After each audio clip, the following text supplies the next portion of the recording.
Welcome, magical ones, to an alchemical life, where our mission is to liberate humanity from limitation and suffering and bring magic back to the world, one moment, one life, one heartbeat at a time. My ancestors would follow the stars or read the stars in order to find their home, their island homes.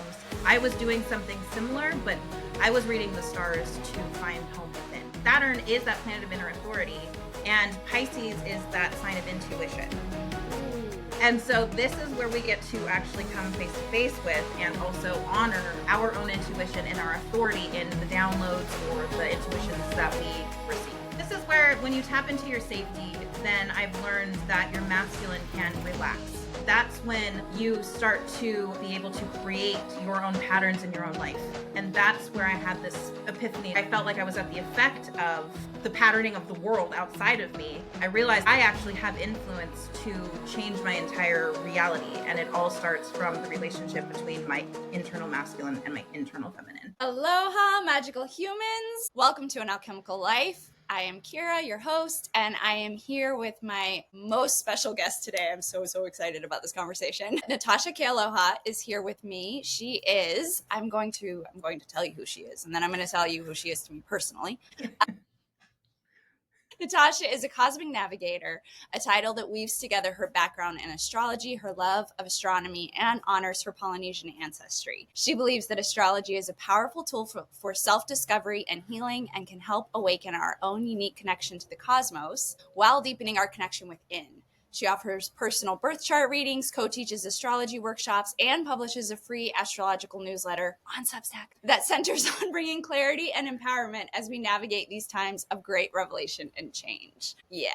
And I have to add a personal note that, I had a reading with you in beginning, I think it was it was in the beginning of January. And I think I told you then, I had just come through a death portal. Wow.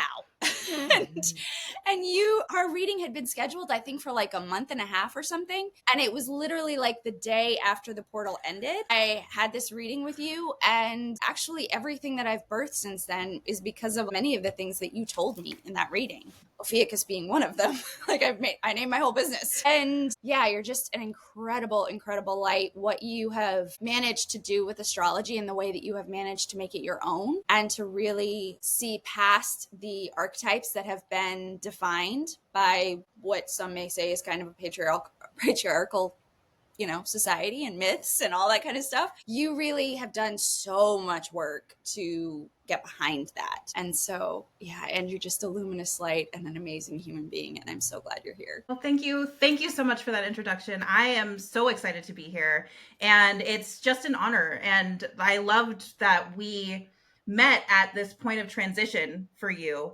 And I think I might have mentioned in this in the reading with you too, that all of the readings that I give, I feel like it's more of a remembrance ceremony than anything. And what I'm stating in the reading when I read a chart, I feel like people already know, either on a conscious level or even unconsciously. Mm-hmm. And it's really just remembering that we move through when we do a session. And so Ophiuchus coming into your consciousness in that way just showed that it was already there. And it was just, we just got to talk it out. Yes. Really bring it into the space. Yeah, I grabbed that and I was like, this is why I exist. It just explained so much. Yeah, just the heartbeat behind everything. Because I've tried to start so many things in my life, so many businesses and ideas. And ever since I tapped into the fact that, I really want to be an artist, I want to create something. There have been so many different iterations of it. But when I was talking to you, it was this energy of rebirth and alchemy. We're actually ascending the frequencies. I feel like Ophiuchus is what's in the zodiac that actually allows us to go up. It's that missing step. Without it, we're just doing this, doing the same lessons all the time, And Ophiuchus is no, you can actually be reborn. And now you go through those energies at a different frequency and you learn different lessons. So anyway, yeah, super inspiring, obviously. So I would love to start with, and I haven't even heard this story yet, but I'm so curious. You mentioned, we were messaging back and forth, and you mentioned kind of having a recent awakening with maybe initiation. For sure. with your own ancestry and how that relates to kind of like what you're doing now and your relationship with the stars. So I'd love to start there and just, you can tell. Okay, perfect. Okay. Yes. Well, I guess I'm like, wow, where do I start? Okay, so the initiation definitely, what we were discussing, via messaging it's kind of this continuation of a journey or initiation that really started back in 2023. And so this is just more epiphanies, more awarenesses, more expansion of who I am, my consciousness, my origins, all of those things. And so this really goes back to, well, I guess I would even back it up even further to me even realizing that astrology was the thing that I was, called to do and I was meant to do. I was very much, so growing up, I was very much an overachiever in school. I was very much part of academia. Yeah, I was really comfortable in that academic system because I excelled at it. So I was like, yeah, I can keep doing this. Even though it was fostering competition between others. It was like bringing out not a great side. It was, even in high school, it was leading to burnout. Like I'm burning out in like my teenage years, right? And then that's a continuation that kind of happened in college as well. And so I graduated college I graduated with my AA in 2014 and then my BA in 2016 in psychology. And so I was like, okay, well now that was so much work to even just get to that point. But I wanted to be a counseling psychologist, or at least I thought I did. In order to be any sort of psychologist or any sort of counselor, you need at least your master's degree or going even further into your doctorate. And I was like, okay, well, all that work that I just did meant nothing. So now I have to go and get this next degree or this next certification. And I was living at Maui on the time. And then I moved back to California where I'm from in order to go get my master's degree. And then I just started dragging my feet. I was like, I'm not ready. I'm so tired. I just finished it was just this whole rat race thing that just ended up being where I just dragged my feet for like 3 years or 4 years. And finally, I think it was like, which was low key your soul being like, don't do it. Don't do it. Don't do it. Please just don't. And, after having been programmed so much, this is all really just the Western academic mindset because my parents were like, we support you in whatever you do. And also my mom's always just been like, listen to your intuition, listen to your body, listen to this. All the things that you get told in, Western academia, like, don't listen to that because that's not true. Right. Mm-hmm. And so in the mix of that, I also got married to my husband, who's from Maui and Hawaiian from Maui. And I realized actually before we came on this call that was also another huge initiation that happened. I guess you could see marriage as a huge initiation for sure. And so we got married in 2017, which was right before my Saturn return, which... Wow. And I didn't know any of the astrology things, like the technical stuff at that point.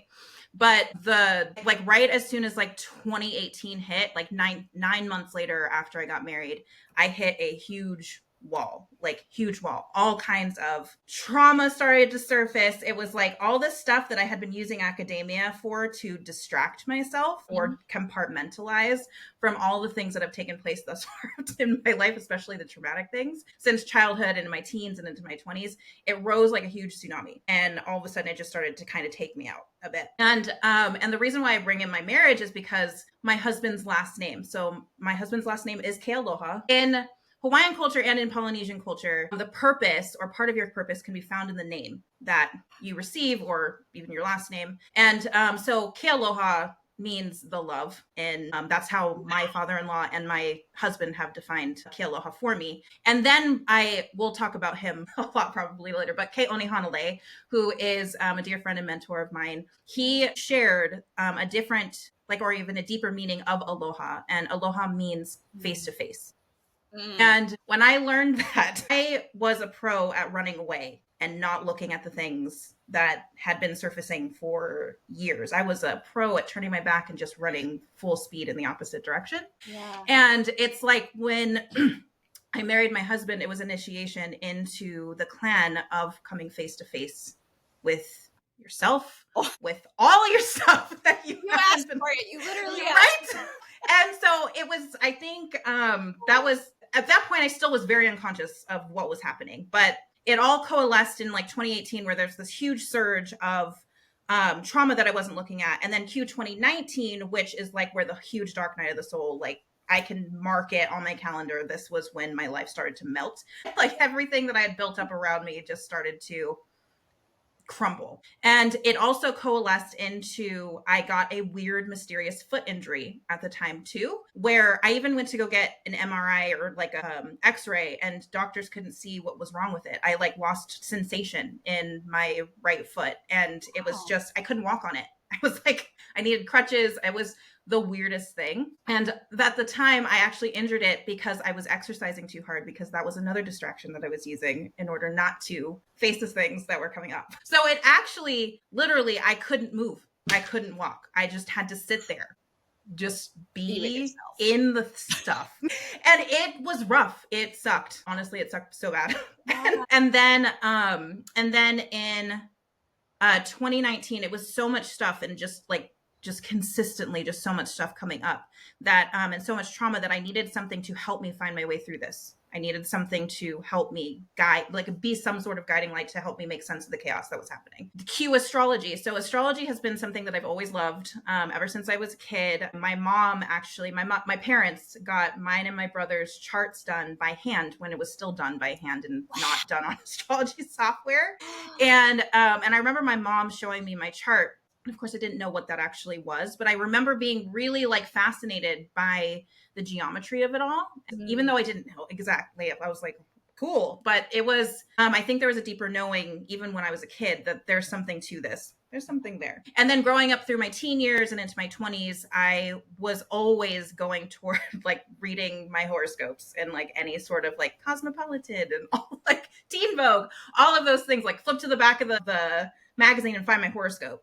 Yeah. And today don't say hello to anybody because it's no luck.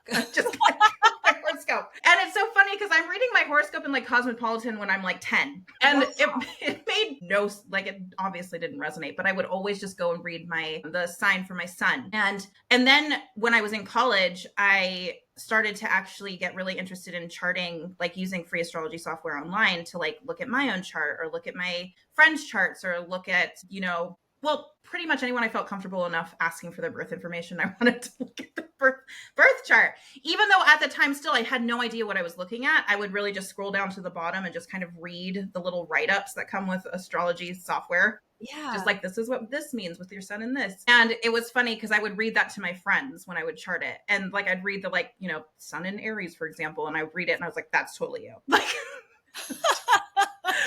and it was like, that's you. But then it was in 2020 when, 2020 needs no introduction. But I had taken off this huge chunk of time to really process this dark night of the soul that was coming up. Like I wasn't even functional. I couldn't go out into the world and work. And so I took off this extended amount of time. And then March 2020, I was like, okay, you know what? I think I'm solid enough to go back out into the world. I'll fill out this application and just like go from there. Filled out my application for this job a week later, the world shut down. And I was like, so no to that job then. Okay, got it, universe. Okay. So then I was already studying astrology pretty consistently at that time. And I made the decision that I was not going to go back to school. And that also was a huge shift because my life, I had seen it, envisioned it in such a way for so long that it threw me. Of course, there had to be like, right? Oh yeah. And I also wanted to actually go get this is really funny. I forgot I did this. I wanted to go get my master's degree too, so that if I went for astrology, which is really what I wanted to do, I'd have a certificate or a degree to back me up to prove that I knew what I was talking about. I mean, yeah. Something like that in my life. Yes. And to the real thing. Right? Just like, okay, I'm just going to have this certification to like prove that, it's not just all woo woo and like, I know what I'm talking about or whatever. I'm going to validate myself somehow, artificially. Right, yeah. And like if someone asks, like, here's my, pretty degree that I spent a lot of money on, right? And this is not to knock academia. If academia is like the path for you, awesome. That's amazing. It just turned out not to be what I needed. And so coming to that awareness that I didn't want to go back to school threw me, but on a deeper knowing, I knew that this is what I needed to do. And that really kind of took the Band-Aid off of, oh shoot, well then I don't have the certificate to prove that I know what I'm doing in astrology then. And and I that like caused all kinds of stuff. But then in 2020 I found an astrologer. Actually, my mom sent me an astrologer who I was like resisting hardcore, which I think is just part of my process. I resist the things really hard that are meant to actually help me take my next steps. Capricorn moon, maybe? I don't know. Nah. Or the Taurus rising or whatever. So I finally listened to one of the videos that my mom had sent me of this particular astrologer, and I was like, I really liked what she shared. And that led me into taking a free masterclass of hers. And then that put me into my first really, really in-depth astrology class, which was called Astrology in Your Shadow by Divine Harmony. And I think you can actually still purchase those pre-recorded classes on the website. 100%. Highly recommend. I totally trolled her website. Yeah. Yeah, so that was a huge turning point because, you know, in this chaos of all the shadow rising in my own life, she really took you through your own birth chart, through the shadow of it all. And through the way that she taught it and the way that I translated it in my own way, I was able to really access my own light in a way that I'd never done when I actually confronted my shadow and actually started to accept it. Mm-hmm. So that put me on this whole other path. And so I took a lot more classes from her, and that's opened up this whole new world because obviously the world shut down. So I'm just going to take astrology classes. And then I finally took I think I was like, I don't know, 6 months in, and a family member of mine who I'm really close to, she was like, oh, read my chart. Can you read my chart? And I was like, no, don't come to me. I don't know what I'm talking about. I only know how to read my chart. And she was really supportive. And she's like, I literally know nothing about astrology.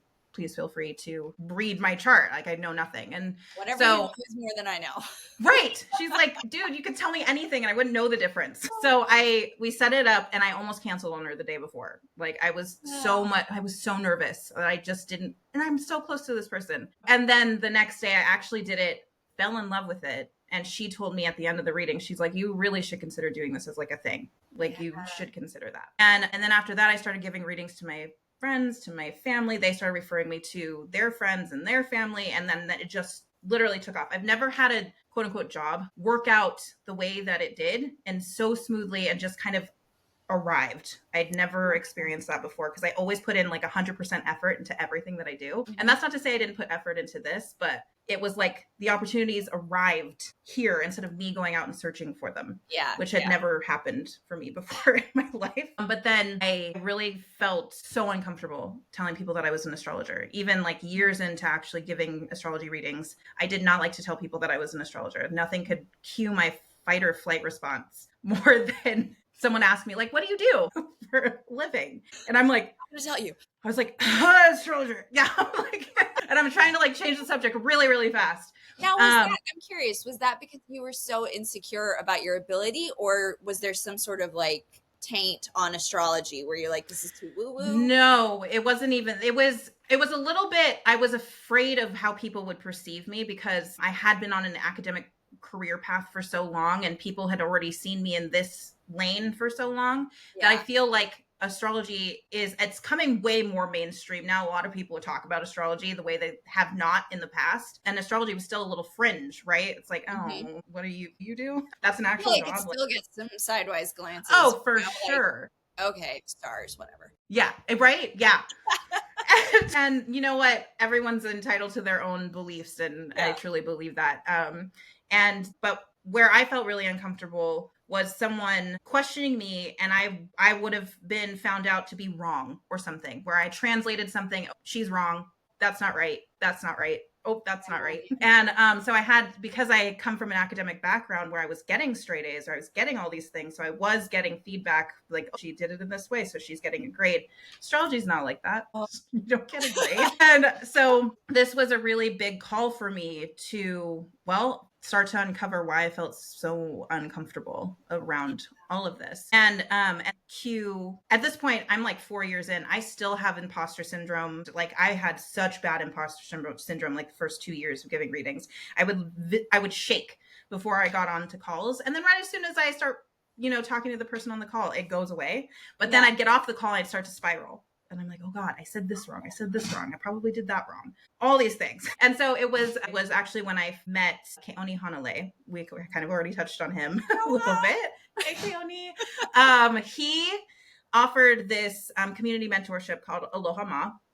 And he had a support and co-facilitation with Kelly Sears, who's also an amazing human and healer, and absolutely love her too. And through this 3-month mentorship, he takes you through the 3 centers, so like your masculine, your feminine, and then your third alma kua, part of yourself. And that was coming face to face with all the things that was running from that I felt really uncomfortable about. And that's when I started to share with him and also Kelly and also the group that I am an astrologer, but like I would shrink. Like Kelly had even mentioned, like, you just stated you're an astrologer, but you visibly like this. Yes. Yeah.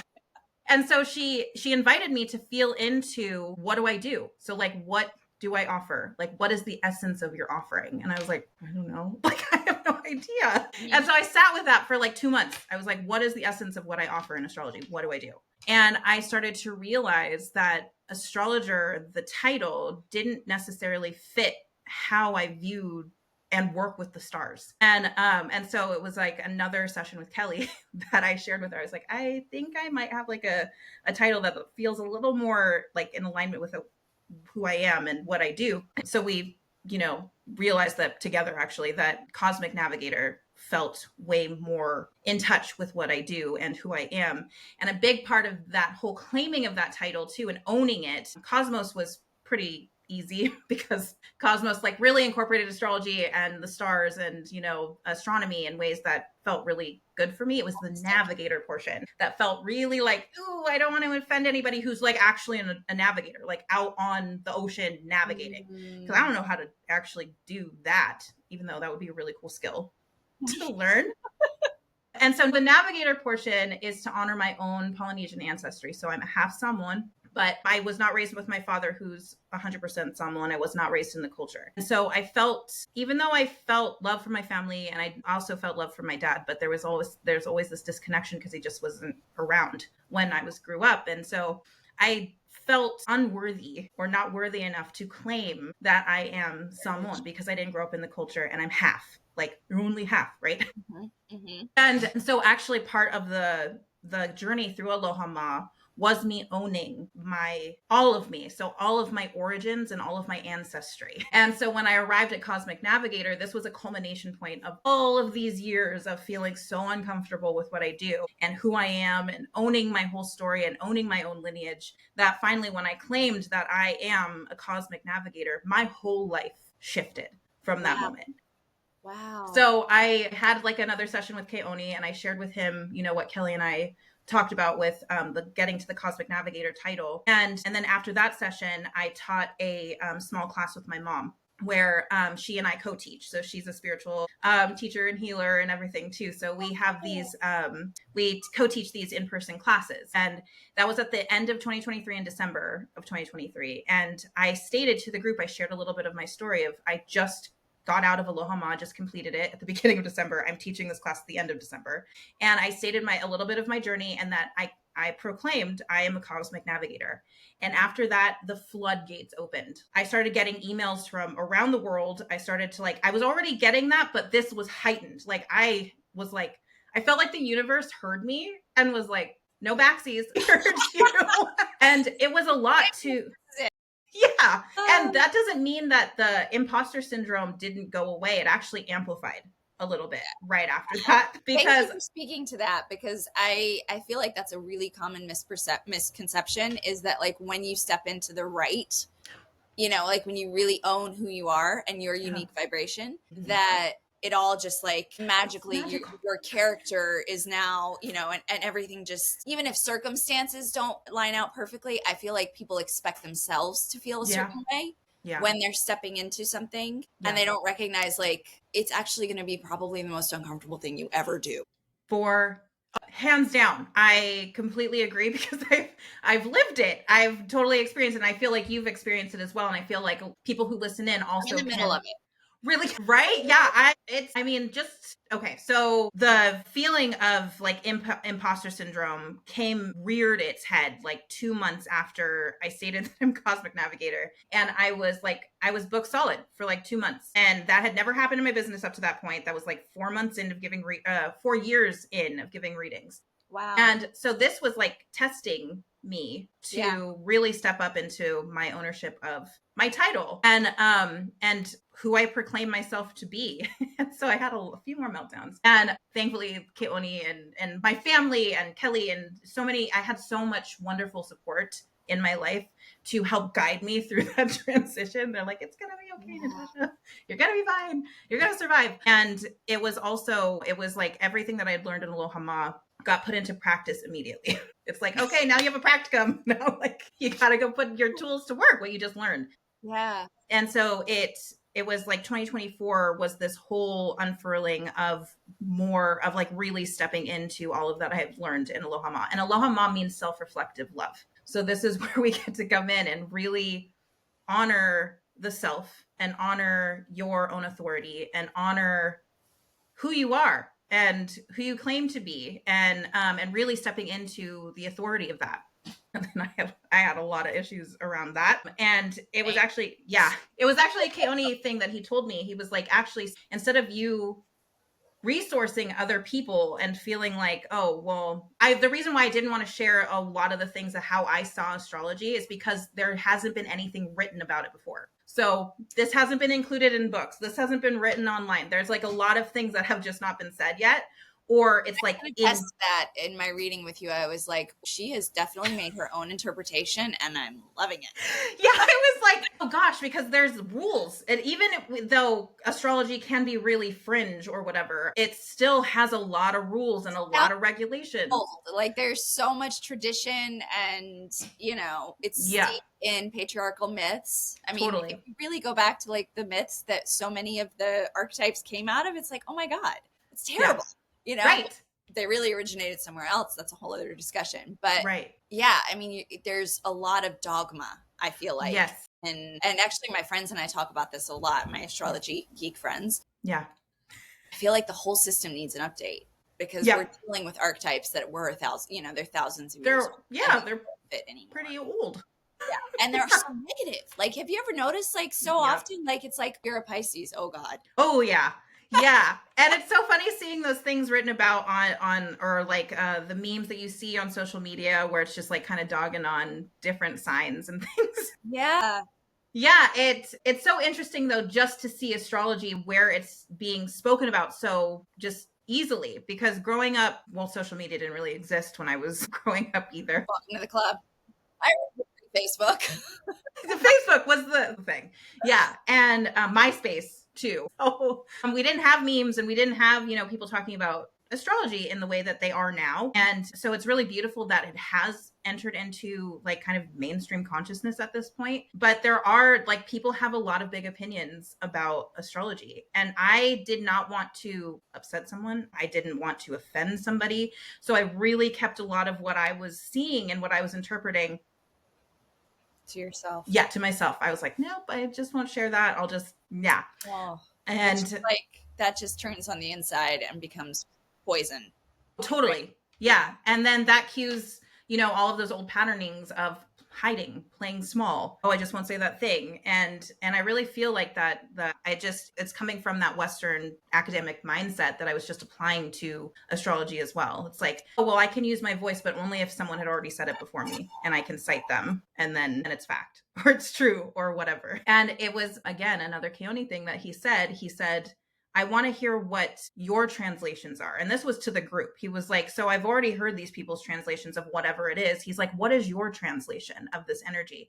I was like, you mean I can translate it? I was like, I have the authority to translate this energy and these signs. And so I actually got off that particular Aloha Ma call and just started writing down my own translations of the signs, the constellations, all these different things. And it surprised me because a lot of it was just different than what I had been taught. And so it was really, all of this is really me coming into my own authority and then cue stars. So in a lot of tropical astrology, we really focus on the planets. It's all very planet centric, which great because, it's very important. And then also there was this block that I had to actually start working with the stars in astrology because a lot of the translations you'll find online or in books is very doom and gloom. Like if you have this planet conjunct this star, this is like, it was a lot of predictive stuff. So like if you do this, like if you have this alignment, oh, it sucks for you.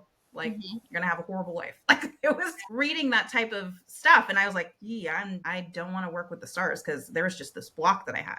And then another harmony class came out, and it was called Stargate Mystery School. And so basically, she took you through. It was a class once a month, and she took you through Stargate portals, essentially the sun aligning with different stars in the sky. She used tropical, and she used living sky, and she talked about Vedic as well. It was like this huge amalgamation of all this information. Highly recommend that class as well, because that also changed my life. And that's when I started having all of these awakenings around, that was actually in 2022. So even before I went into Aloha Ma. So that was 2023, I think April 2023. And then Aloha Ma was August 2023. 2023 was a big year. So when I started to look at the stars in a different way, that's when another just huge shift, turning point started to come in, because this actually tapped me into the navigator aspect of my ancestry. Because in Polynesian culture, also just, I would say even the entirety of the Pacific Islands, so that would be the islands included in Melanesia, Micronesia, and Polynesia in the Pacific Ocean, they all come from ancient wayfinding traditions. And wayfinding is the ability to navigate in a canoe without, instrumentation. So without modern instrumentation. So these are badass. Like the people that work with water. You're like, I'm just going to follow the stars. We're just going to follow the stars. Yeah. So like memorizing the rising and the setting of the stars, being able to really read the air currents and the wind currents, and being like really feeling the ocean underneath the va'a or the canoe. And also there's chants involved. There's tatau involved, like tattooing, like it's a whole practice. And so that really, I started to realize this all coalesced again in 2023 when I was in Aloha Ma, that where my ancestors would follow the stars or read the stars in order to find their home, their island homes, I was doing something similar, but instead of reading the stars in order to get to, our island homes, I was reading the stars to find home within. And so that was where that's how I translated navigator in again, a different way. I was like, oh God, do I have the authority to do that? And the answer is yes. Yeah. And so that's actually part of the astrology too right now, is really around owning your own authority and being your own authority and not cowering or shying away from your own authority. And so it was just interesting to live that out in real time too. Yes. Yeah. Well, of course, given that you're going to help, because what I hear when you say that you're like navigating to home within, I feel that's also deeply what you do. Like that's what happens in your readings. Like why you said it's a remembrance is because, and I experienced this. I was like, yeah, that's who I am. Like when you told me, when you showed me where Arcturus is in between my Mars and my Mars and Pluto. Yeah. And the spine. And I was in Ulu at the time. Amazing.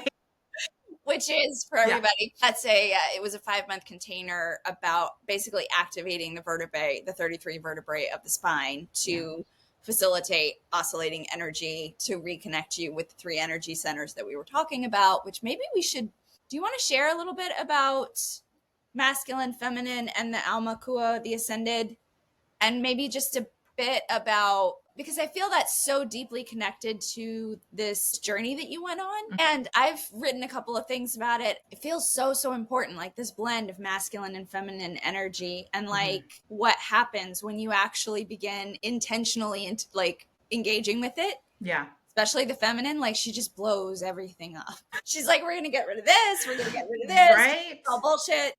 Yeah. Right. Yeah. It's definitely it's quite a journey to meet your feminine. And in Aloha Ma, it was 3 months so 1 month was focused on your feminine, 1 month was focused on your masculine, the other month was focused on your, the merging of the right relationship between the two, which is your Aumakua. And when I met my feminine, I was actually a little more comfortable in my feminine before I even arrived in Aloha Ma. It was my masculine. I really needed to I resonate with that. Yeah, I really felt like I needed to understand and translate masculine for myself, because I had such very interesting examples of what masculinity is.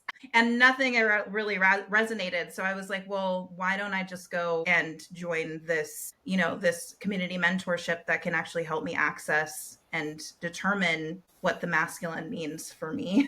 Yeah, yeah. And so it was a really beautiful journey. And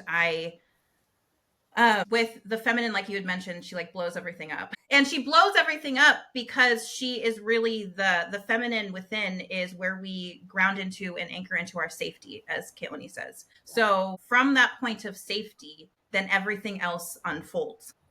And so we're in the safety, we're relaxing into the blowing up things, into the new beginnings coming up, into the things that are completing. And you're really grounded into your unihipili, which is your feminine. What was so mind-blowing for me was that it was actually learning that your feminine takes instruction, or your masculine takes instruction from your feminine and within. And so it's this relationship between these two really powerful centers, forces within, that's how you move about the world. It's this right relationship between masculine and feminine within.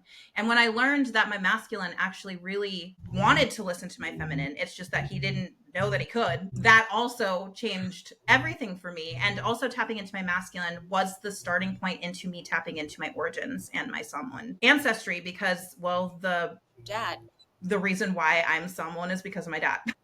Yeah. And so that was a whole other like epiphany, month, year, whatever you want to call it. It's still an epiphany. Let's just establish 2024 was just all of these fireworks just constantly going off. So yeah, and when you add the feminine instruction back into the mix, and you know where the masculine's getting his instructions from is actually from your feminine, completely changes the game. And when the masculine knows that he's in safety, he can actually do this and accomplish this. This is where I changed that whole mindset that I had of being right or being wrong, where my masculine could flourish regardless of people agreed with it or agreed with me or not. Yep. Yeah. Well, yeah, with you saying that now, I'm looking back on what you've shared so far and realizing so much of what you had to overcome was toxic masculinity. If you want to label it, you know? But like, it is that idea of that is woven into patriarchy and all of these different systems of like, there's a right, there's a wrong, there's good, there's bad, there, it's polarity. Yeah. Which I remember when Keone was explaining the uhane and the relationship between the two in Ulu, one of the things that really caught my attention was how, and I witnessed this as I got in touch with my unihipili, with my feminine, and all these dreams and visions started coming up, and it's like, oh, now she's talking. And I think she has been this whole time. Oh, totally. Yeah. She was just so silenced, And then, I mean, for a couple of months, all I did was I would pray kulike 3 times a day, which is this prayer where you're like connecting with the energy centers. Yes. I would pray that 3 times a day, and I would just be like, I'm listening, And it's amazing how just that shift, just that attention starts to open things up. And then what I realized as she started to speak was the insecurity of the masculine. Yes. And that was really like where all my actual problems were coming because she was fine. Yeah. She, I remember him saying like safety, the foundation. And another thing that really surprised me was the protection aspect. It's like, she's what allows you to like protect, like we think of the masculine as the protector, but actually it's like the mama bear. Oh yeah. That's on the inside of you. It's like just, and so I started to recognize like, oh, all this like quaking in my boots and getting up in my head and, all that kind of stuff is actually coming from my wounded masculine. Yes. And beautiful. Everything that had been conditioned into it. And I actually, and then I got I don't know if you can relate to this, but then I found so much compassion for my masculine. Yeah. I was like, wow. You've had a shitload of stuff just like piled on top of you. Right. People are trying to make you do something that you're not wired to do. Yeah. Yeah. Yeah. And all you want to do is follow her instructions. And everybody's telling you you're not supposed to. Yeah. Yeah. Disconnect from your feminine because, well, she's too small. She needs to be, she's just something to look at. We just something to, she just kind of sits by. And, just, it's like, excuse me?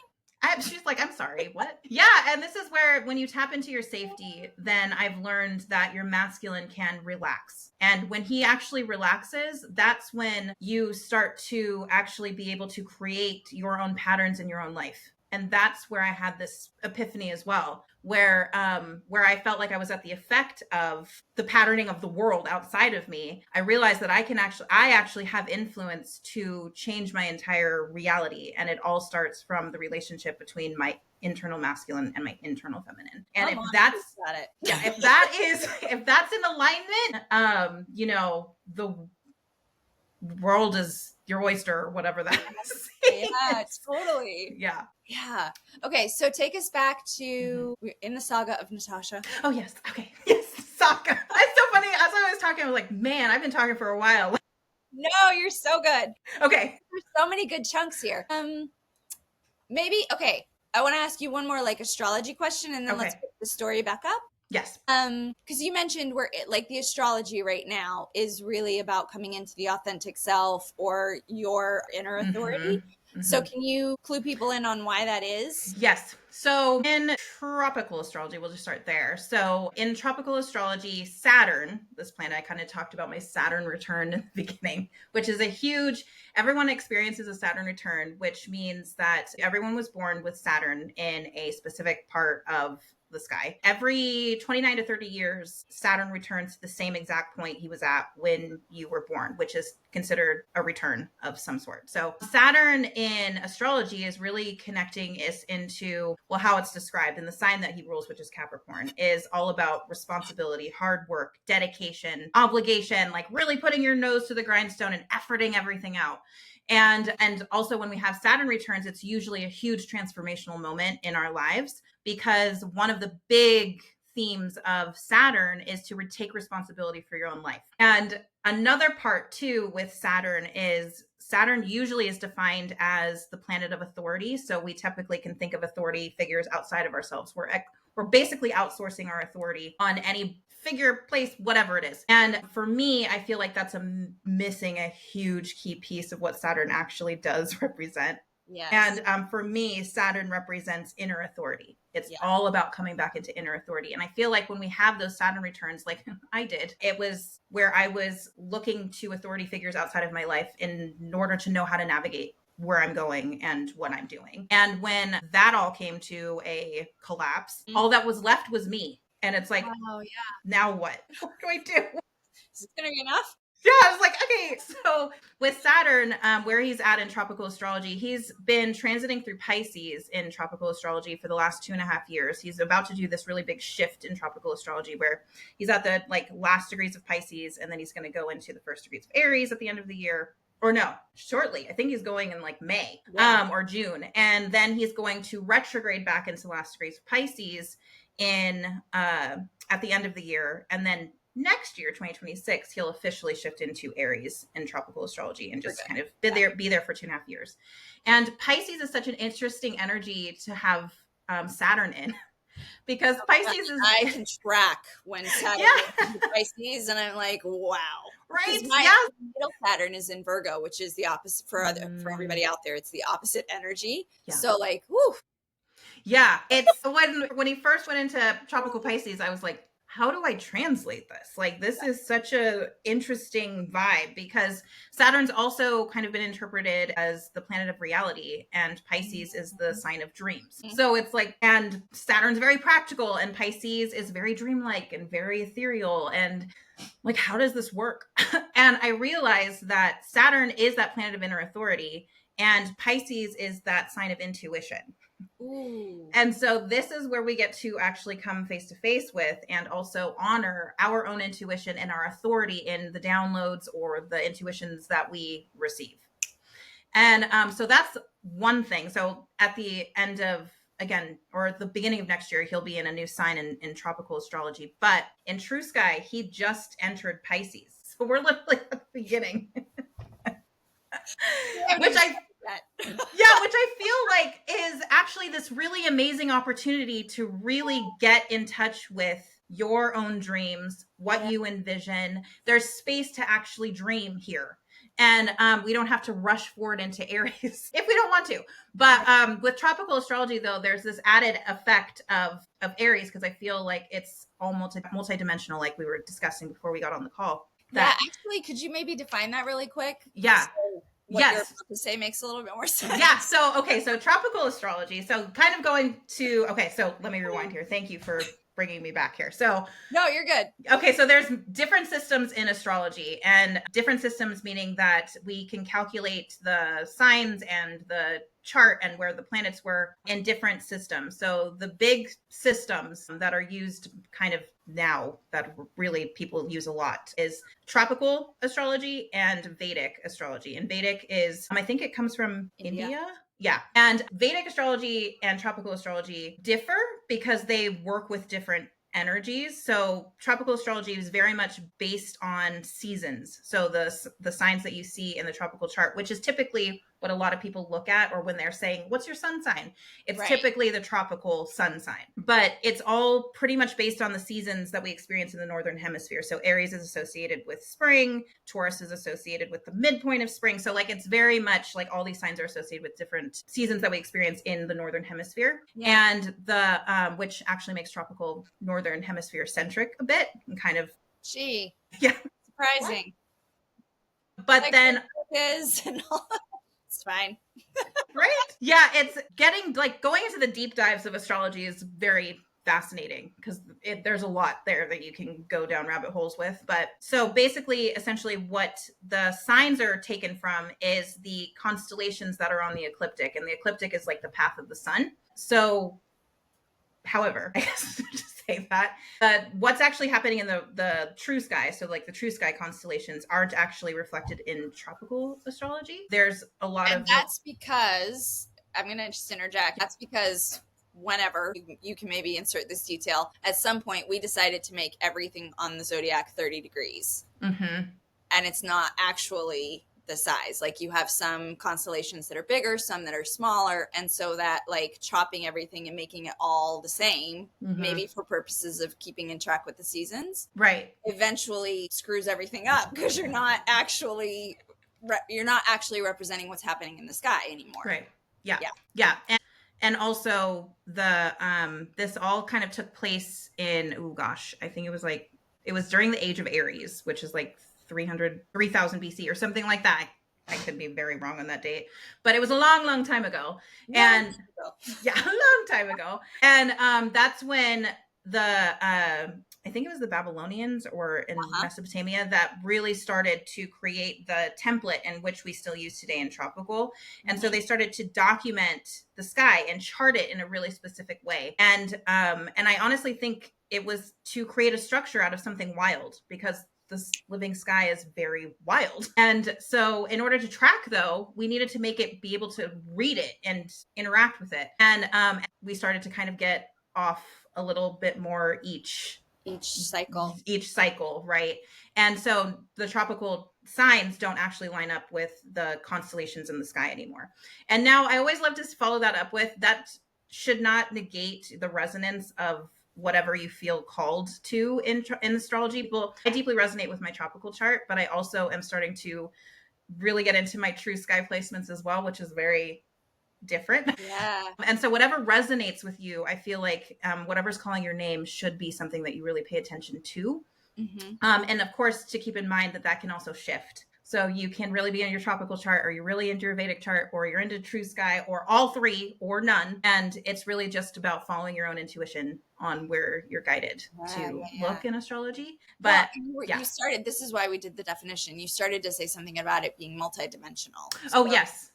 So in that term, then, thinking of that in that way, then the tropical chart can really represent one dimension of astrology. The Vedic chart can represent another dimension of astrology, while, the true sky chart can also represent a huge dimension that I feel like has been kind of disconnected for a while in astrology. And so a big belief I have is that to incorporate what's happening in the living sky back into astrology. Yes. And I feel like that's gonna look so different. And again, it can start to trigger a lot of people's beliefs on how things should work or right or wrong. But again, I feel like we're in this really liminal space where a lot of structures and a lot of ways that we have defined things and worked with systems is starting to shift and starting to crumble a little bit. And I feel like the astrology realm is definitely in that shift as well. Yeah. I don't know if you've ever seen a movie called Code 12. I have not. No. Okay. But it kind of makes me think like it's basically a documentary about a woman who has this like recurring dream, and she sees like a wheel. She's at the center of the wheel, and there's 12 spokes to the wheel. And there's like all this light coming out. And so anyway, the whole thing is like her journey of like trying to figure out the meaning of this dream. It ends with a deep dive into astrology and Ophiuchus and how he's like on the temples, the ceiling of the temples in Egypt. And there's like literally this one, which again, for everyone who's not geeking out as much as we are, Ophiuchus is the 13th sign in the zodiac. He was taken out by the Babylonians, even though he is on the ecliptic. Yep. He, she. I have questions about the myth. I'm like, yeah. I don't know if you saw that post that I did, but there was this one guy who did an article about like, if you're trying to create a patriarchal society, then of course you're going to put the serpent in the hand of a big dude. And it's like, oh, So anyway, but back to Ophiuchus, like he's the 13th sign. For some reason, we don't recognize it in tropical astrology. And there's actually like a blacked out tile on the ceiling of, I think it's Dendera. Yeah. Where like they've cleaned all the other tiles, but not this one. And the guy got close enough to see like it's a man with a serpent. Interesting. And so my point in sharing that is this multidimensionality. One of his hypotheses Yes. One of the theories was this like attempt by Thoth, by like the Egyptian gods, whoever was like, has created the reality that we're in right now to keep us stuck in time. Interesting. So this structure of 12 keeps us, again, like I said at the beginning, like it keeps us cycling around and around. And it very much feels like what's happening right now is, for whatever reason, all of that was put into place. Maybe it was to protect us, maybe not. But like you said, for whatever reason, it feels like right now there's such open access to liberate ourselves from time, from this cyclical nature that we've been living for like thousands of years, right, and really begin to unwire a lot of the conditioning and the definitions and question like, well, I've been told this was this my whole life, but is it actually that? Is that what I remember? And you're just, you're doing it. Like you're so doing it with everything that you do. I'm blown away. Thank you. Thank you so much for that. Yeah. And you're doing that too. And I honor everyone that is, I honor everyone wherever they're at in their path. Like I honor it all.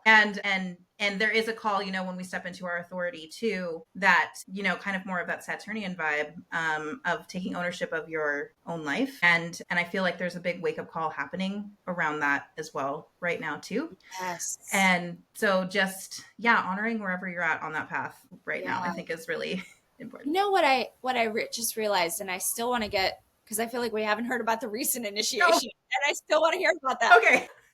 But what I just realized while you were talking is it feels like, not only do we have Saturn just going into Pisces in the true sky, which that actually feels really significant. And Neptune's there as well, because there's a lot of talk in tropical astrology that we're going to have that Saturn-Neptune conjunction at zero Aries next year. In tropical, they're actually still in Pisces. Oh, that's so interesting. Yes. It's almost like this is why I love the word multidimensional, because, and when you remove yourself from the construct of time, right, which I know I'm getting a little out there, but just go with me. I'm with you. Yeah. When you remove yourself from that construct of time, it's like, it almost feels like we're getting an extended period of time to do what we've already been kind of like priming for the last couple of years, because we thought we were already there. And now it's like, oh, the real show. Yes. This is not a drill. Yeah. And that's kind of how I feel into it too. It's like it's almost like an incoming wave, just kind of letting us know what's incoming with tropical astrology. And sometimes there is a little, like, it comes in waves, how I feel like at different times with the different, you know, multidimensionality. Yeah, depending on what's been said, and then also what resonates for me and what doesn't. And it's always just a, you know, constant process of uncovering and just honoring that too. But yeah, it's just interesting to see that interplay between tropical and true sky, because I do like to weave it together, because I feel like there's a chance to bridge these things together. So my curiosity is, obviously, structuring tropical the way that we have over time has moved us ahead. So we think we're farther than we actually are. Yeah. What do you think the reason behind that is? Do you have theories? Honestly, if coming up from a Western standpoint, a Western construct of, you know, time and productivity and all of these things, it's like rush, rush, rush, rush, rush. And don't take your time, and know that there can be this sense of urgency when we feel like we're running out of time. And the fact that, you know, the tropical zodiac is like actually far ahead than what's actually happening in true sky can kind of mirror that a little bit, where it's like, oh, you gotta rush, you gotta rush, you gotta rush. But really the key here is to realize that you actually have all the time in the world, and it's all about coming back into the body and taking a deep breath and coming back into the moment. Because I feel like when we're in urgency, we're everywhere except for in the body.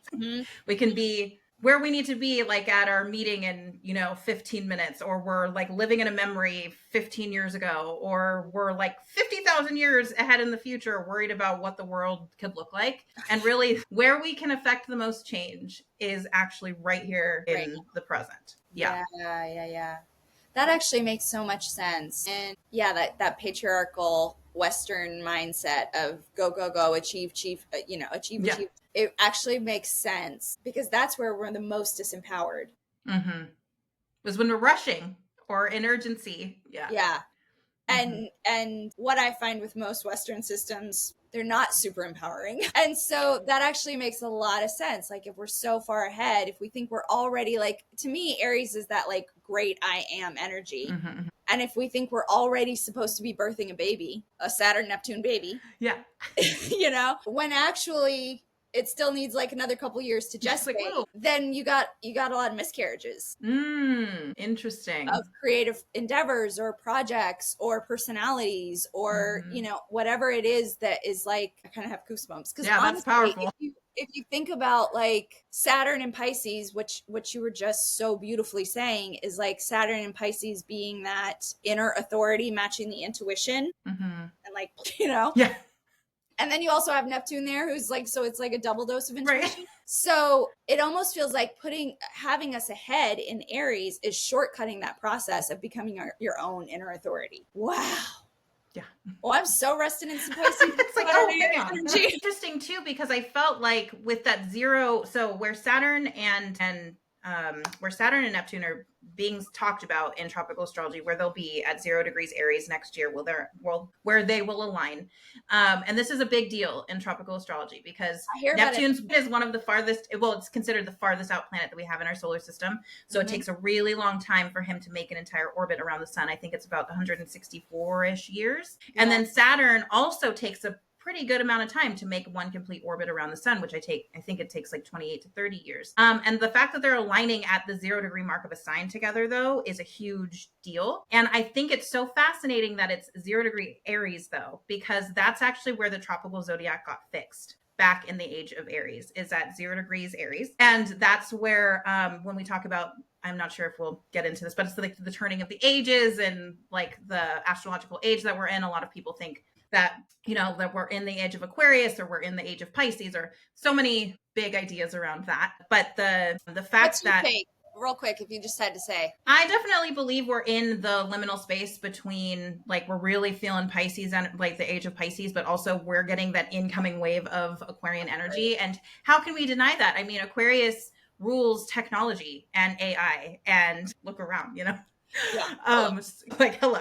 So we're getting that inundation of, that Aquarian energy. Yeah. But also Aquarius's authenticity and really knowing who you are. And we're in that Piscean energy, though, of like, we're everything, we're all of it. So it's a very interesting merge between these two signs, or these two constellational energies, honestly.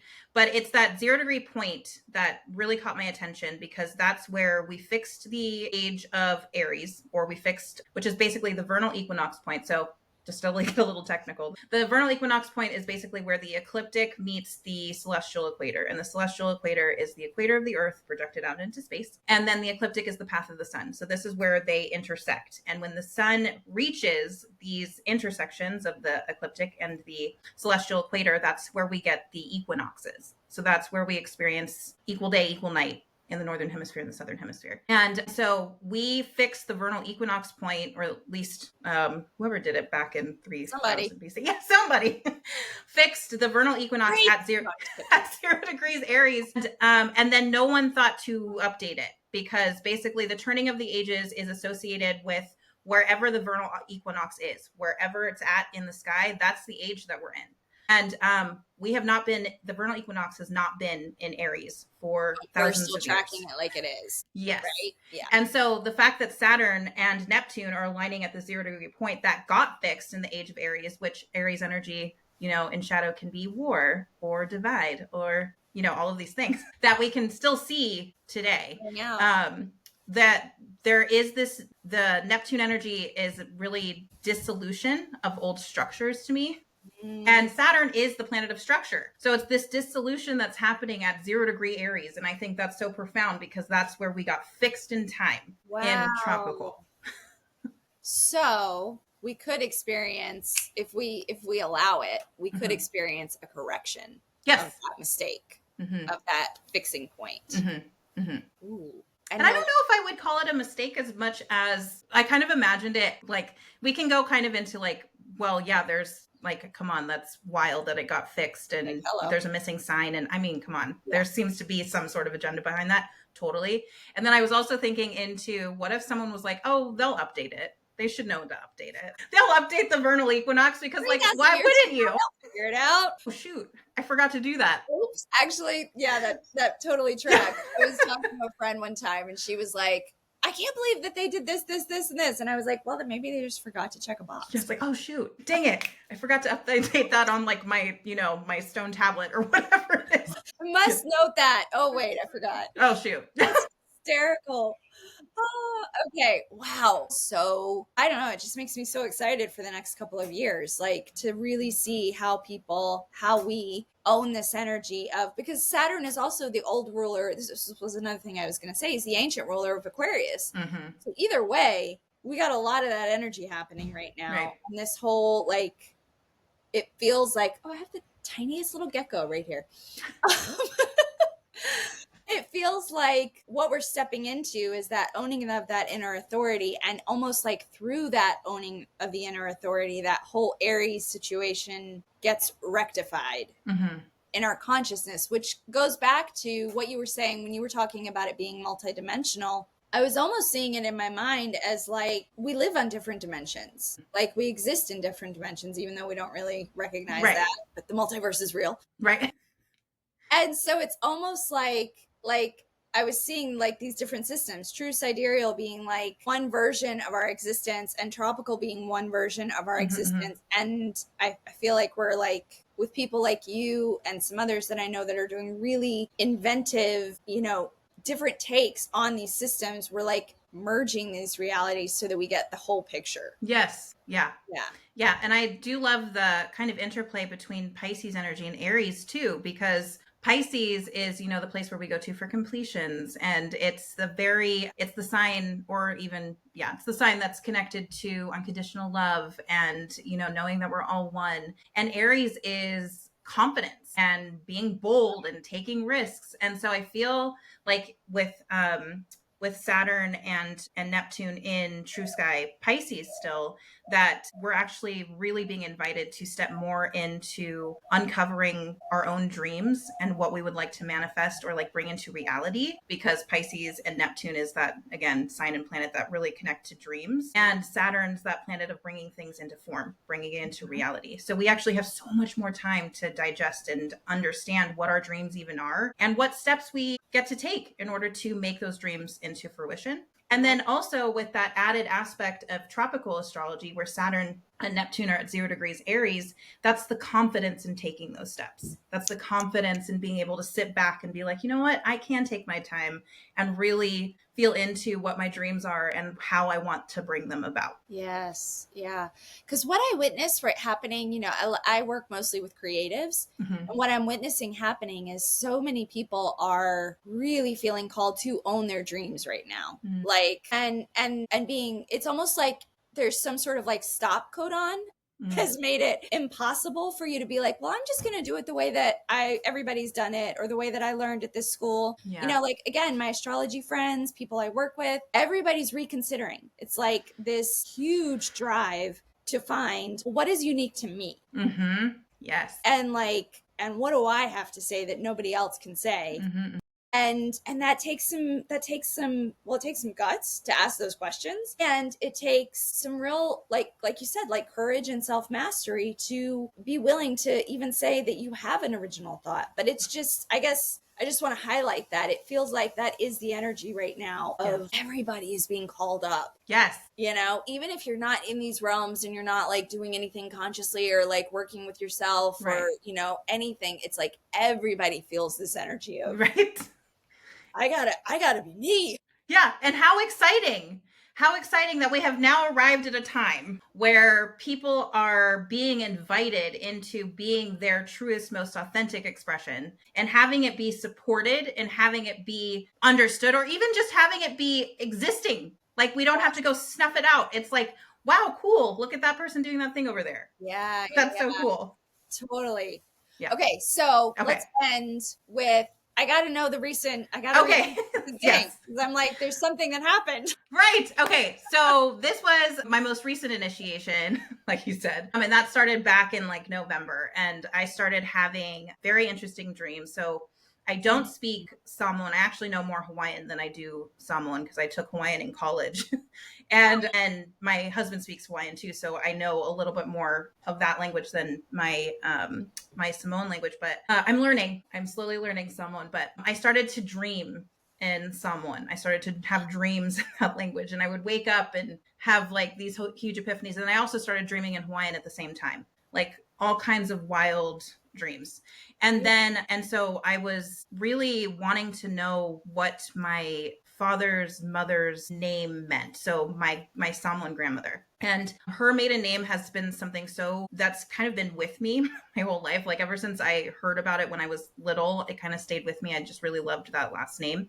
Don't know why, just really stuck with me. And so I had this dream. Basically what I saw in this dream was an island that was like backlit, and her maiden name came like across my consciousness. And then I woke up and I was like, okay. And the only way that I could describe this island was that it was Samoa, but it wasn't Samoa. That's the only way that I could describe it.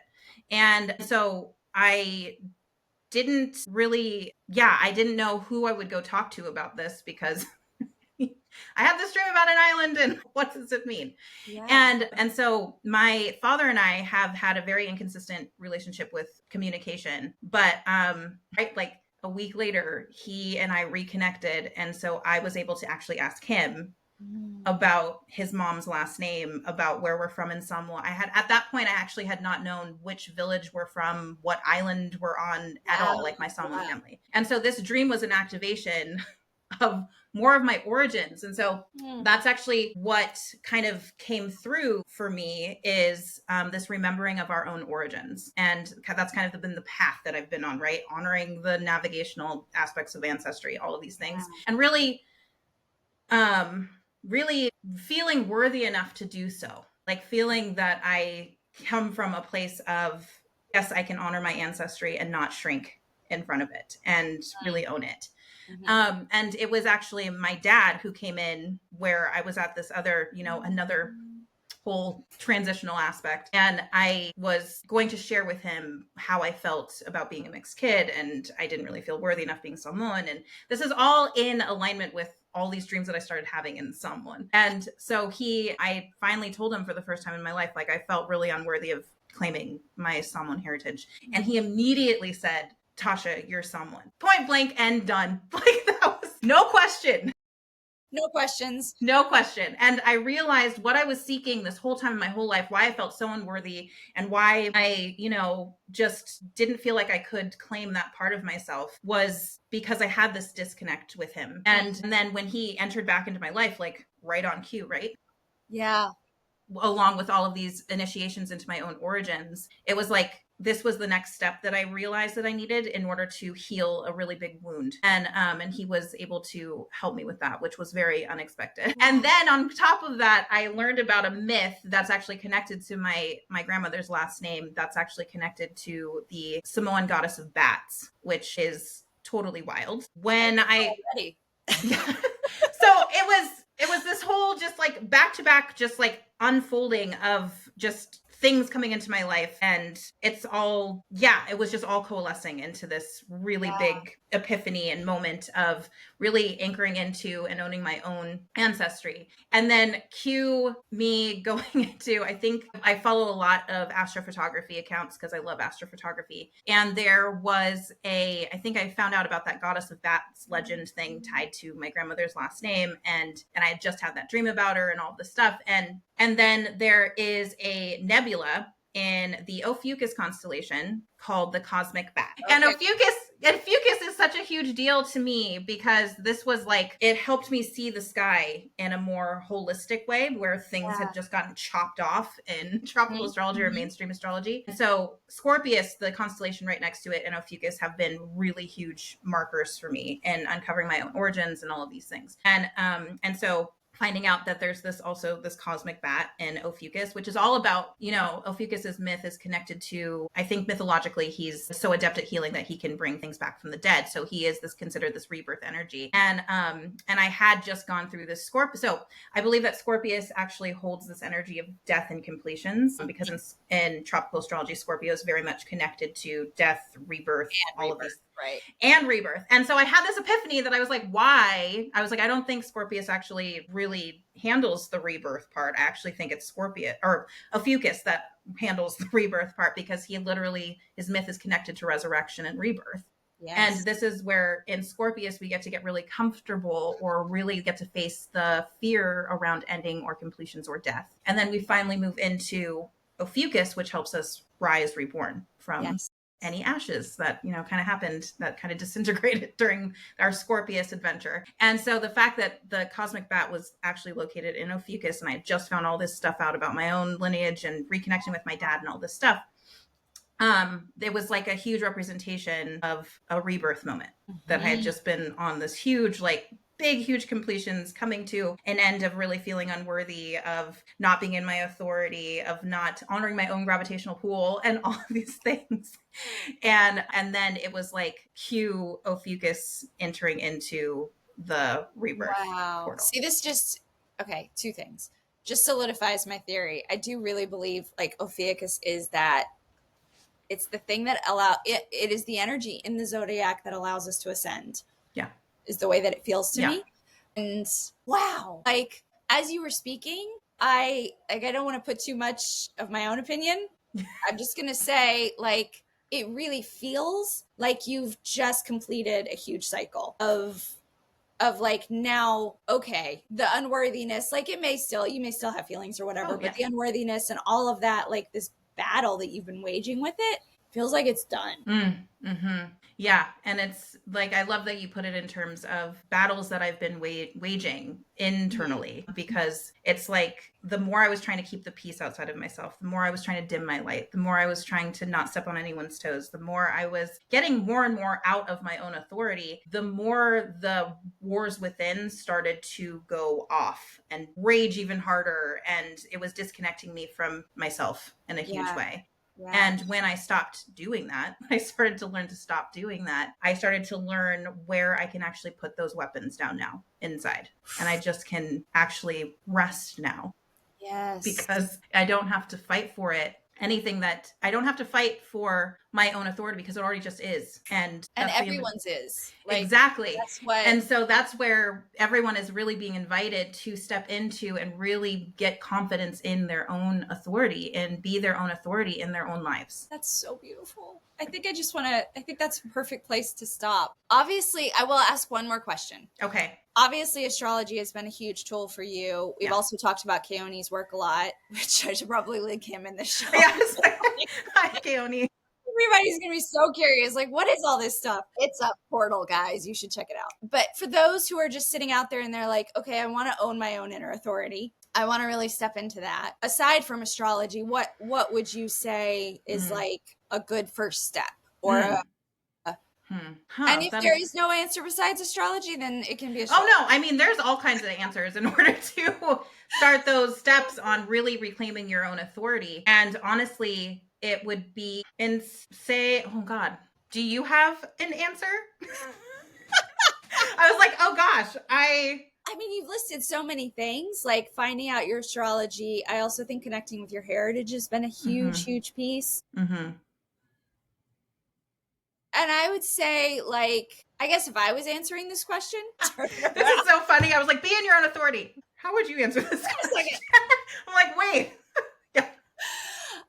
I think one of the reasons it might feel a little sticky for both of us is because we both have learned so much from our Aloha Ma or from our Keone journey. True. Yeah. And it's almost like, well, how do I do it? Just like, I can't translate everything he just said. Right. But it is that I feel like it is getting to know your internal masculine and your feminine, like, it's a really, really good place to start. And you know, demystifying it, like just creating that sense of safety and belonging for yourself can be as simple as just learning to sit in your emotions, you know, and acknowledging them. And I just feel like there's so much in our society right now that tells us to be anywhere or anything other than what we are in the moment.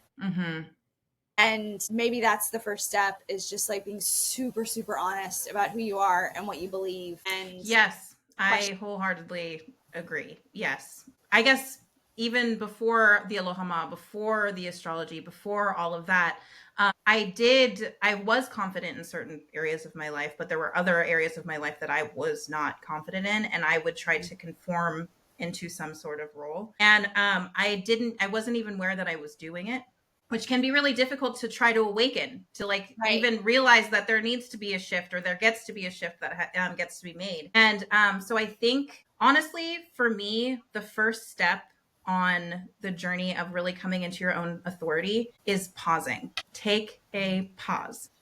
Yeah.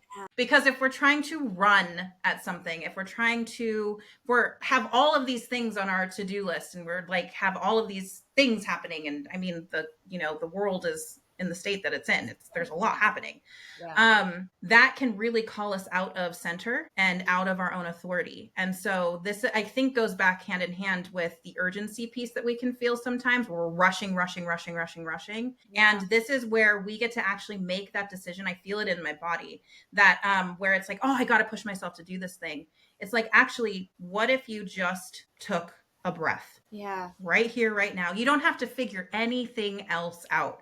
You just pause and breathe. Yeah. Something so simple, I feel like, is what I was trying to envision. And I was like, how do I express that? Yeah. So really coming back into a stillness, because I think it's in the stillness that's where the remembrance can start to happen. Because we're in the remembrance of who you are, or the remembrance of your origins, or the remembrance of whatever has been trying to get your attention. But there's just been so many things going on that we just haven't had a moment to just be still for a second. Thank you. That's so tangible and so like applicable. People can do that no matter where you are or what you're doing, you know? Okay, so how can people find you? How can they work with you? Yes. Okay, so she's 2 months out, guys. So I do offer personal readings, but I am on a brief hiatus right now. But Okay. if you are interested in receiving an astrological reading, you can go to my website, which will be I'll link included it below. in the show notes. And you just go to the contact page and you just send me a message and just let me know you would like to be placed on a wait list. You will be placed on one, and when books reopen, you'll get notified by email. And also, I'm really excited because this thing has kind of been coming into my consciousness for a while. That's something that I've been wanting to create for a long time. And it's kind of been this journey of like 6 years in the making is now coming into fruition. And it's actually part of my newsletter. So on my free newsletter on Substack. And essentially I'm creating a new series, a new written series that is it's going to be focusing on all of these kind of different rabbit holes that I've gone down in the last 6 years around astrology, astronomy, different really big myths from different cultures and all kinds of things that just kind of